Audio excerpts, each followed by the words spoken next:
Қазір видео рел аккаунт ашу, мета 4, мета 5 және оның паролін өзгерту. Бірінші мына жерде жеке кабинетіңізге қарасаңыз, аккаунт дегенді басасыз, лайф дегеніміз ол рел аккаунт. Ал демо үстінде оны демоны аша аласыз. Осыны басасыз, селект деген, выбирать дегеніміз таңдаймыз. Мета 4 па сізге STP, мета 5 пе, соны таңдайсыз, либо тентовый аккаунт па. Мысалға мен мета 5 STP аккаунтты бастым. Leverage дегеніміз ол кредитный плечо, өзіңіз таңдаласыз, мен мұны таңдадым. Жалғастырамыз.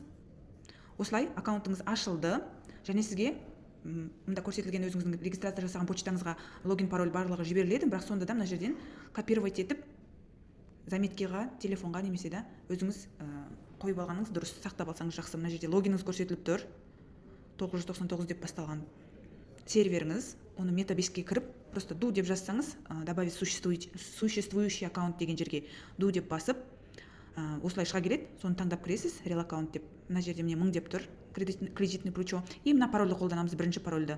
Бұны да сол копировать етіп алсаңыз болады.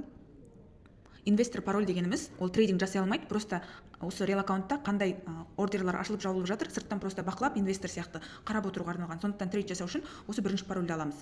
Келесі екінші. Осы аккаунттарыңызды көру үшін жеке кабинетке қараймыз, сол жақта Accounts Overview дегенді басамыз. Сол жерден мінекей кошелегіңіз көрініп тұр, міне аккаунттарыңыз көрініп тұр да, ашылған. Мына жерде жаңа біз ашқан аккаунтымыз мінекей тұр, 999 деп басталған. Соны View дегенді басамыз. Мына жерде бассаңыз Trading View-ға қосып ала аласыз. Ал мына View-ді басып, бұл жерден біз аккаунтымыздың информациясын көреміз, мінекей, баланс бәрі көрсетіліп тұр.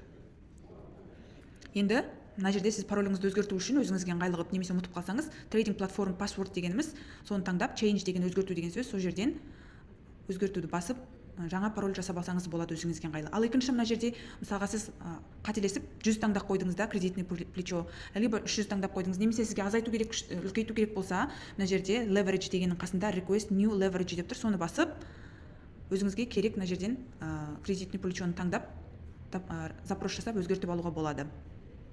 Келесі, бұл өзіңіздің рел аккаунтыңызға мына жерде астыға қарай түссеңіз, жеке кабинеттен промоушендар болып тұрады.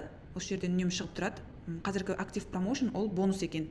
Яғни 20% депозитіңізге, от депозита 20% бонус беріледі. Ол ақша сияқты бірге мінекей losable деп жоғалады бірге. Яғни маржинальный емес бонус, бұл 20% жақсы, негізі $5000 дейін беріледі.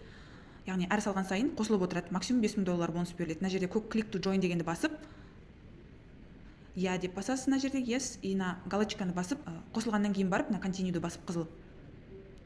Өзіңіздің салған депозитіңізді, фандсты бассаңыздар, енді сіз депозит салған кезде бірден, басқа видеоларда айтылған, депозит салған кезде бірден ол сіздің брокерский кошелегіңізге түседі. Брокерский кошелектен оны біз рел аккаунтқа жіберіп аламыз, мінекей. Біріншісіне міне wallet деп кошелекті таңдадық, екіншіге жаңа 999 деп басылатын өзіміз ашқан рел аккаунтымызды таңдаймыз да, continue дейміз, бірақ мына жерде ақша жоқ, сондықтан жүрмейді бұл процесс, бірақ сізде егер ақша болса, міндетті түрде мына жерде жалғастырып, сумманы жазып, рел аккаунтыңызға ақшаны жіберіп аласыз, сол жерде жаңағы біз қосқан 20% бонус от депозита түсетін болады. Келесі видеоларды қарай аласыз басқа сұрақтар бойынша.